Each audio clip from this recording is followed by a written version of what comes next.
आज हम बात करेंगे डाइपोल लेवल फोर्सेस के बारे में। डाइपोल लेवल फोर्स क्या होती है? डाइपोल लेवल फोर्स क्या होती है? डाइपोल लेवल फोर्स होती है जी यहाँ पर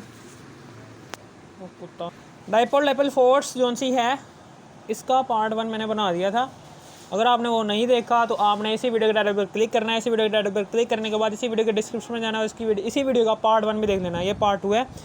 इसमें बात करने जा रहा हूँ कि कौन कौन सी चीज़ें डिपेंड करती हैं डाइपोल लेवल फोर्स के ऊपर। Dependence of dipole level forces, dipole level force के ऊपर कौन कौन सी चीज़ें डिपेंड करती हैं, ठीक है ना। सबसे पहले जी इलेक्ट्रोनेगेटिविटी डिफरेंस। इलेक्ट्रोनेगेटिविटी डिफरेंस यानी कि सबसे पहला है जी इलेक्ट्रोनेगेटिविटी डिफरेंस। ये डिपेंड करता है डाइपोल लेवल फोर्स के ऊपर, ठीक है ना। यानी कि मेरे कहने का मतलब क्या है कि कार्बन है, कार्बन जो सा है इसकी इलेक्ट्रोनेगेटिविटी है 2.2, क्लोरीन की इलेक्ट्रोनेगेटिविटी होती है 3.2। यहाँ पर इलेक्ट्रोनेगेटिविटी का डिफरेंस आता है 0.7, जबकि कार्बन की इलेक्ट्रोनेगेटिविटी होती है 2.5, फ्लोरीन की होती है 4, और यहाँ पर आता है इलेक्ट्रोनेगेटिविटी का डिफरेंस 1.5। तो कहाँ पर जो सी डाइपोल कहाँ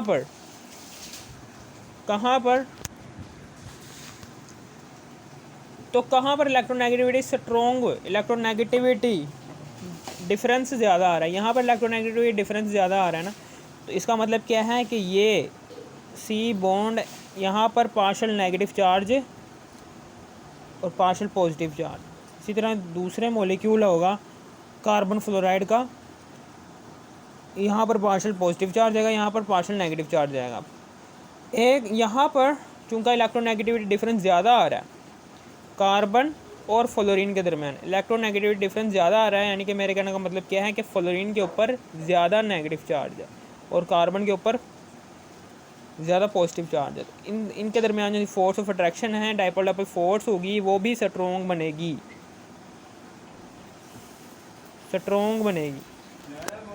ठीक है। इस पर नेगेटिव चार्ज यानी कि देखें फ्लोरीन के ऊपर इलेक्ट्रोनेगेटिविटी यानी कि 4 है इसकी इलेक्ट्रोनेगेटिव, इलेक्ट्रॉन पेयर इससे ज़्यादा दूर गया है, कार्बन से ज़्यादा दूर गया है, यानी कि फ्लोरीन के ऊपर ज़्यादा पॉजिटिव ज़्यादा नेगेटिव चार्ज आ रहा है। फ्लोरीन की इलेक्ट्रोनेगेटिविटी ज़्यादा है, 4 है, जिसकी वजह से इसने इलेक्ट्रॉन पेयर को अपनी तरफ, ठीक है। यहाँ पर फ्लोरीन का जो सा एटम है ये इलेक्ट्रॉन पेयर को अपनी तरफ ज़्यादा अट्रैक्ट करेगा।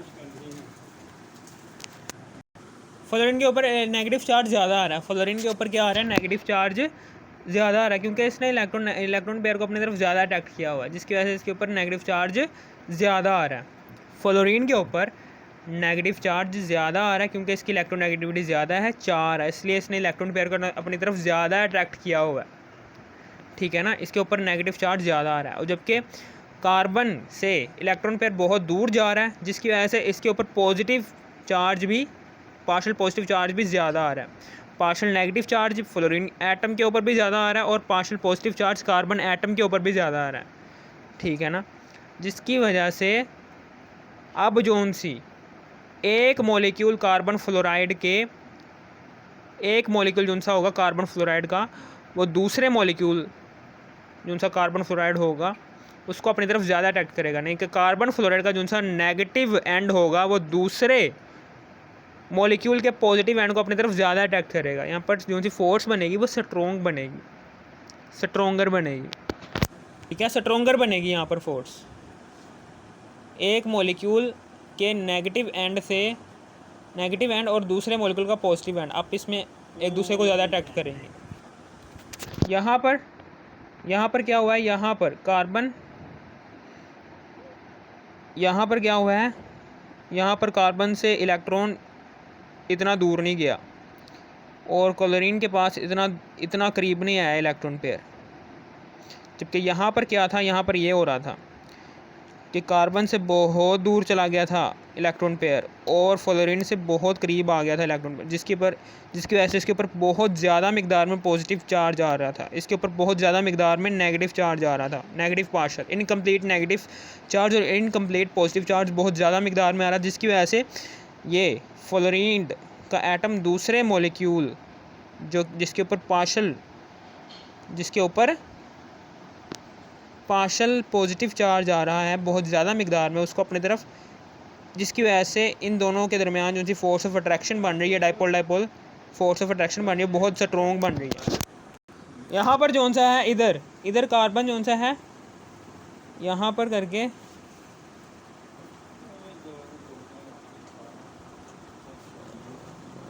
पार्शियल नेगेटिव चार्ज आ रहा है, जिसकी वजह से यहाँ पर क्या आ रहा है, यहाँ पर स्ट्रॉन्ग फोर्स बन रही है, स्ट्रॉन्ग डाइपोल डाइपोल फोर्स बन रही है। जबकि यहाँ पर कार्बन क्लोराइड में यहाँ पर क्या आ रहा है, इधर इधर जौन सा है, जौन सा डॉट है, ये जौन सा इलेक्ट्रॉन पेयर है वो कार्बन से इतना दूर नहीं गया और फ्लोरीन के इतना करीब भी नहीं आया, जिसकी वजह से यहाँ पर पार्शल पॉजिटिव चार्ज आया है, लेकिन इससे कम मिकदार में आया। यहाँ पर पॉजिटिव चार्ज तो आया लेकिन इससे कम आया, यहाँ पर नेगेटिव चार्ज तो आया है लेकिन इससे कम आया है, जिसकी वजह से यहाँ पर जोन से दूसरे मॉलिक्यूल से इसकी अट्रैक्शन होगी कार्बन फ्लोराइड के, वो क्या होगी, कम होगी। ये देखें ये कम है, ये वाली फोर्स ऑफ अट्रैक्शन क्या होगी, वीकर होगी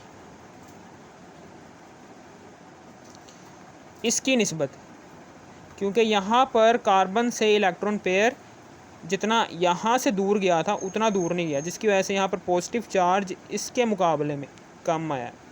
फ्लोरीन के पास इलेक्ट्रॉन पेयर यहाँ पर बहुत ज़्यादा करीब आ गया था, जिसकी वजह से इसने इसके ऊपर नेगेटिव चार्ज बहुत ज़्यादा मिकदार में आ गया था, स्ट्रॉन्ग नेगेटिव चार्ज आ गया था। लेकिन यहाँ पर नेगेटिव चार्ज वीकर आया है क्योंकि यहाँ पर इलेक्ट्रॉन पेयर थोड़ा सा दूर है फ्लोरीन से, इसलिए इस पर नेगेटिव चार्ज इस फ्लोरीन की निस्बत यहाँ पर कम आया है, जिसकी वजह से यहाँ पर जो डाइपोल डाइपोल फोर्स बनेगी दो मॉलिक्यूल्स के पॉजिटिव एंड और नेगेटिव एंड के दरमियान, वो वीकर बनेगी। ठीक है, यानी कि हमेशा याद रखना कि difference between electronegativity difference is directly proportional to the dipole dipole force.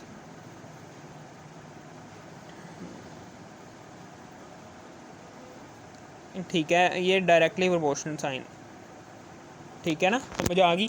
अब यही बात मैंने यहाँ पर लिखी है कि electronegativity difference with the increase of electronegativity difference, जैसे जैसे इलेक्ट्रोनेगेटिविटी डिफरेंस इंक्रीज होता जाएगा बिटवीन टू एटम्स, दो एटम्स के दरमियान जैसे जैसे इलेक्ट्रोनेगेटिविटी डिफरेंस इंक्रीज होता जाएगा इन अ मॉलिक्यूल, एक मॉलिक्यूल में जैसे जैसे दो एटम्स के दरमियान इलेक्ट्रोनेगेटिविटी डिफरेंस इंक्रीज होता जाएगा तो डाइपोल डाइपोल फोर्सेस क्या होंगी, उतनी ज़्यादा स्ट्रॉन्ग होती जाएंगी।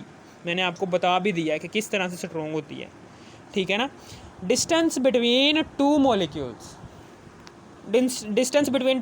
With the increase of distance between two molecules, जैसे जैसे दो मॉलिक्यूल्स के दरमियान डिस्टेंस बढ़ता जाएगा वैसे वैसे ही, ठीक है ना, जो सा डाइपोल डाइपोल फोर्सेस हैं वो कम होती जाएंगी। फॉर एग्जांपल जो सा गैस का मॉलिक्यूल है, गैस रहने दो, यानी कि मैं आपको एग्जांपल दे देता हूँ। फ़र्ज़ करो यहाँ पर HCl के मॉलिक्यूल के दरमियान बहुत ज़्यादा फासला आ रहा है, यानी कि एक मॉलिक्यूल जो सा HCl का है वो बहुत दूर है और एक मॉलिक्यूल बहुत दूर है, दो मॉलिक्यूल्स के दरमियान HCl के बहुत ज़्यादा फासला आ रहा है, जिसकी वजह से यहाँ पर जो सा एक मॉलिक्यूल का पार्शियल नेगेटिव एंड है वो दूसरे मॉलिक्यूल के पार्शियल पॉजिटिव एंड को अपनी तरफ अट्रैक्ट उतनी ज़्यादा मिकदार में नहीं करेगा, जिसकी वजह से यहाँ पर वीकर डाइपोल डाइपोल फोर्स बनेगी। लेकिन जैसे ही HCl का मॉलिक्यूल करीब आ जाता है तो अब क्या होगा, तो अब जोन सा एक मॉलिक्यूल का पार्शियल पॉजिटिव एंड जोन सा है वो दूसरे मॉलिक्यूल के पार्शियल पॉजिटिव एंड के करीब आ गया है। एक मॉलिक्यूल का जो सा पार्शियल नेगेटिव एंड है वो दूसरे मॉलिक्यूल के पार्शियल पॉजिटिव एंड के करीब आ चुका है। अब जोन सी फोर्स ऑफ अट्रैक्शन बनेगी वो स्ट्रॉन्ग बनेगी, ठीक है ना, समझ आ गई। यही है कि डिस्टेंस बिटवीन टू मॉलिक्यूल्स, दो मॉलिक्यूल्स के दरमियान जो सा डिस्टेंस है, distance between two molecules is inversely proportional to the distance between two molecules, दो मॉलिक्यूल्स के दरमियान जो सा डिस्टेंस है, जो से दो मॉलिक्यूल्स के दरमियान जो सा फासला है वो इज़ इन्वर्सली प्रोपोर्शनल होता है किसके इन्वर्सली प्रोपोर्शनल होता है? डाइपोल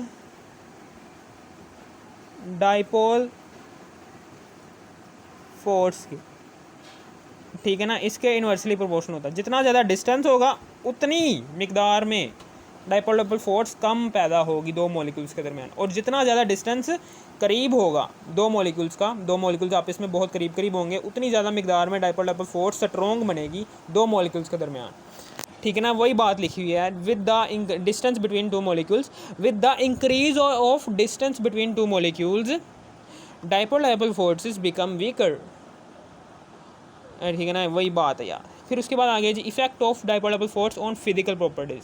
फिजिकल प्रॉपर्टीज़ कौन सी होती हैं? ऐसी प्रॉपर्टीज जो उनसे आँखों से देख कर आप बता सको। फॉर एग्जांपल ये मार्कल है, मार्कल के जो उनसे नीचे ढक्कन है ये काला है, आँखों से देख कर बता दिया। इसी तरीके से आपको पता चल रहा होगा कि ये वाइट बोर्ड है, यहाँ पर जो सा ये जहाँ पर मैं लिख रहा हूँ, ठीक है ना, इसका कलर क्या है? वाइट है, वाइट बोर्ड, ये बोर्ड है, बोर्ड का कलर क्या है? वाइट है। ये इसकी फिजिकल प्रॉपर्टी जो उनसे हमें आँख से देख कर बता सकते हैं। इसी तरीके से सेम इसी तरीके से आँखों से देखकर हम कौन कौन सी चीज़ें बता सकते हैं? डेंसिटी किसी चीज़ की बता सकते हैं आँखों से देखकर, हीट ऑफ वेपराइजेशन के कितना लिक्विड वेपर्स में तब्दील हो चुका है वो भी हम बता सकते हैं। यानी कि आप गिलास को, एक पेट्रोल से भरा हुआ गिलास आपने लिया हुआ, वो पेट्रोल को आपने ज़मीन पर फेंक दिया, कुछ देर के बाद वहाँ पर आएंगे, आपको पता चलेगा कि हीट ऑफ वेपराइजेशन यानी कि कितना पेट्रोल आपका वेपर्स में तब्दील हो चुका है। आप पता चला लेंगे कि मैंने भाई बहुत ज़्यादा मिकदार में पेट्रोल यहाँ पर गिराया था, लेकिन वेपर्स में तब्दील हो चुका है थोड़ा सा। आप बता सकते हैं, हीट ऑफ वेपराइजेशन का भी आप बता सकते हैं।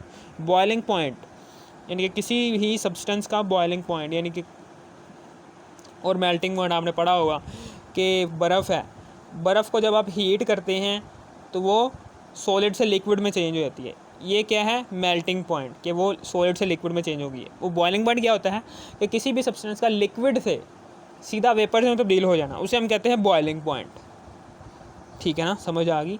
और ये जो सी डाइपोल डाइपोल फोर्स है, ये इफेक्ट हो रही होती है, effect of dipole dipole force on physical property. Dipole dipole force का इफेक्ट हम बयान करने जा रहे हैं फिजिकल प्रॉपर्टीज़ के ऊपर, कि फिजिकल प्रॉपर्टीज़ के ऊपर डाइपोल डाइपोल फोर्स किस तरह से इफेक्ट होती है, असरअंदाज होती है। If a compound have stronger intermolecular force, जब एक कंपाउंड बहुत ज़्यादा मिकदार में इंटरमोलिकुलर फोर्स रखता है, than that compound have high melting point, high boiling point, heat of vaporisation. ये मेरे कहने का मतलब क्या है कि अगर आप फॉर एग्ज़ाम्पल आप क्या करें, यहाँ पर फॉर एग्ज़ाम्पल पानी लिया है, वाटर लिया है एक गिलास में, एक गिलास में क्या लिया है? वाटर लिया है, बहुत ज़्यादा मिकदार में वाटर लिया है, वाटर लिया है।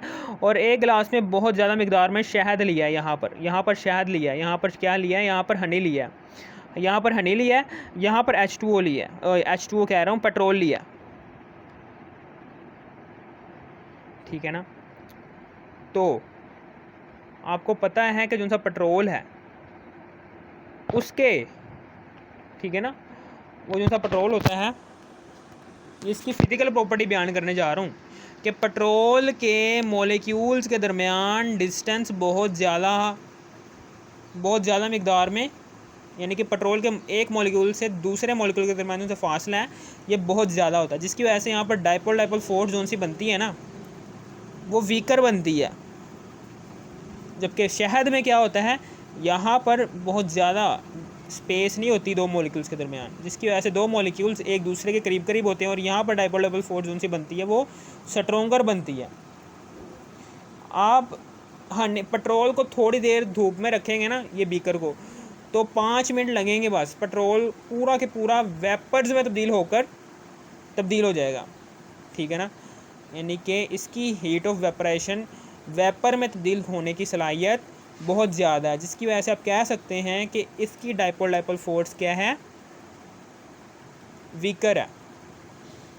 जबकि यहाँ पर हनी जो सा है, ये जब आप 5 मिनट तक हनी को रखेंगे ना धूप के अंदर, तो इसका थोड़ा सा हिस्सा भी वेपर्स में तब्दील नहीं होगा, क्योंकि यहाँ पर डाइपोल डाइपोल फोर्स स्ट्रॉन्ग होने की वजह से हनी जो सा है वो वेपर्स में तब्दील नहीं होगा, जिसकी वजह से आप कह सकते हैं कि यहाँ पर स्ट्रॉन्ग डाइपोल डाइपोल फोर्स थी, जिसकी वजह से वेपराइजेशन, हीट ऑफ वेपराइजेशन क्या होगी, वीकर हो गई। ठीक है ना, यानी कि आप कह सकते हैं कि हीट ऑफ वेपराइजेशन जो सी है वो क्या है, वो इज़ इन्वर्सली प्रोपोर्शनल है किसके, डाइपोल डाइपोल फोर्स के, डाइपोल डाइपोल फोर्स के। यानी कि डाइपोल डाइपोल फोर्स जितनी ज़्यादा स्ट्रॉन्ग होंगी उतनी ज़्यादा हीट ऑफ वेपराइजेशन कम होगी, और जितनी ज़्यादा डाइपोल डाइपोल फोर्स वीकर होगी उतनी ही मिकदार में उतनी ही ज़्यादा स्ट्रॉन्ग हीट ऑफ वेपराइजेशन होगी। हीट ऑफ वेपराइजेशन वो जल्दी जल्दी से वेपर से तब्दील हो जाएगा। ठीक है ना, ये है। इसी तरीके से बॉइलिंग पॉइंट और मेल्टिंग पॉइंट भी यही है कि बॉइलिंग पॉइंट और मेल्टिंग पॉइंट भी यही है कि मेल्टिंग पॉइंट क्या होता है, सॉलिड का लिक्विड में चेंज हो जाना, ये लिक्विड में चेंज हो जाना, इसको हम कहते हैं मेल्टिंग पॉइंट। ठीक है ना, इधर ये लोहा है, ये क्या है, ये आयरन है, और ये क्या है, ये बर्फ़ है। क्या आयरन को जब हम गर्म करते हैं क्या ये जल्दी से लिक्विड में चेंज होगा, या फिर ये पानी जोन सा है, ये बर्फ़ जोन सी है, जल्दी से लिक्विड में चेंज होगा? ज़ाहिर सी बात है, ये पानी जोन सी है, ये बर्फ़ जोन सी है, ये जल्दी से लिक्विड में चेंज हो जाएगी। ये बर्फ़ जो, ये लोहा जोन सा है, ये लिक्विड में चेंज होने में टाइम लगाएगा, बहुत ज़्यादा टाइम लगाएगा। क्यों टाइम लगाएगा? क्योंकि जोन से लोहे के मॉलिक्यूल्स हैं इनके दरमियान डिस्टेंस बहुत ज़्यादा करीब करीब होता है, बहुत क्लोज होते हैं ये मॉलिक्यूल्स, जिसकी वजह से यहाँ पर स्ट्रोंगर डाइपोल डाइपोल फोर्स बन रही होती है, और इसको तोड़ने के लिए बहुत ज़्यादा टेम्परेचर देना पड़ता है, और जिसकी वजह से यहाँ पर लिक्विड में चेंज होने में टाइम लगेगा। यानी कि जिसकी वजह से इसका मेल्टिंग पॉइंट क्या हो जाएगा, ज़्यादा, इसका मेल्टिंग पॉइंट क्या हो जाएगा, कम, क्योंकि यहाँ पर मॉलिक्यूल्स के दरमियान डिस्टेंस होता है, थोड़ा बहुत तो होता है ना, लेकिन यहाँ पर तो बिल्कुल ही नहीं होता, यहाँ पर थोड़ा बहुत होता है, जिसकी वजह से ये बर्फ़ जोन सा है इसका मेल्टिंग पॉइंट कम होने की वजह से ये फॉर एग्ज़ाम्पल 50 डिग्री सेल्सियस पर, या फिर इससे भी कम 25 डिग्री सेल्सियस पर ये पानी में चेंज हो जाएगी, लेकिन इसको टाइम लगेगा। ये 800 डिग्री सेल्सियस पर चेंज होगा सॉलिड से लिक्विड फॉर्म में। यानी कि डाइपोल डाइपोल फोर्स जोन सी है वो इम्पैक्ट कर रही है मेल्टिंग पॉइंट पर भी। इसी तरीके से जोन सा वाटर है ये वेपर फॉर्म में, यानी कि ये वेपर फॉर्म में, गैशियस फॉर्म में कब आएगा, जब इसको टेम्परेचर देंगे 100 डिग्री सेल्सियस। ठीक है, 100 डिग्री सेल्सियस पर ये वेपर्स में तब्दील होना शुरू हो जाएगा। ठीक है, फॉर एग्ज़ाम्पल लोहा है, इसके ये लोहा है, ये लिक्विड से वेपर फॉर्म में कब जाएगा, ये for example 2000 degree Celsius temperature देंगे तब जाएगा। ठीक है ना, फॉर एग्ज़ाम्पल। ठीक है ना, आमतौर पर होता नहीं है ऐसा, लेकिन समझ लो आप कि इसके मॉलिक्यूल्स के दरमियान डिस्टेंस कम है इसके मुकाबले में, यहाँ पर फिर भी मॉलिक्यूल्स के दरमियान डिस्टेंस बिल्कुल ही कम है, यहाँ पर ज़्यादा है, जिसकी वजह से मॉलिक्यूल्स के दरमियान डिस्टेंस ज़्यादा होने की वजह से यहाँ पर डाइपोल डाइपोल फोर्स वीकर होगी और ये जल्दी से वेपर फॉर्म में कन्वर्ट होकर उड़ जाएगा। और यहाँ पर क्या है, यहाँ पर चूँकि मॉलिक्यूल्स के दरमियान जो सा डिस्टेंस है वो बहुत ही क्लोज है, जिसकी वजह से इसको बहुत ज़्यादा टेम्परेचर दरकार होगा लिक्विड फॉर्म से वेपर फॉर्म में तब्दील होने के लिए। इस तरीके से डाइपोल डाइपोल फोर्स इम्पैक्ट कर रही हैं फिज़िकल प्रॉपर्टीज़ के ऊपर, सब्सटेंस की फ़िज़िकल प्रॉपर्टीज़ के ऊपर भी डाइपोल डाइपोल फोर्स इम्पैक्ट कर रही हैं। ठीक है ना, समझ आ गई आपको? ये मैंने आपको साबित करके भी दिखा दिया इधर कि if a compound have stronger intermolecular force, अगर एक कंपाउंड है उसकी स्ट्रोंगर इंटरमॉलिक्यूलर फोर्स है, बहुत ज़्यादा स्ट्रॉन्ग इंटरमॉलिक्यूलर फोर्स है, than that compound have high melting point. तो फिर इस कंपाउंड, ये जो सा आयरन है, ठीक है ना, यहाँ पर हैव हाई मेल्टिंग पॉइंट। अगर किसी भी मॉलिक्यूल के दरमियान मॉलिक्यूल्स के दरमियान डाइपोल डाइपोल फोर्स क्या होगी, स्ट्रॉन्ग होगी, तो फिर उस substance, if a compound have stronger intermolecular forces between molecules of their compound, then तो फिर इसके मेल्टिंग पॉइंट ज़्यादा हो गए, बॉइलिंग पॉइंट भी ज़्यादा होंगे, ठीक है ना। हीट ऑफ वेपराइजेशन बढ़ेगी, डेंसिटी बढ़ जाएगी। अगर आपको इस वीडियो की ज़रा से भी समझ आ गई, इस वीडियो को कर दो लाइक और सब्सक्राइब और शेयर भी कर देना। Thanks for watching me.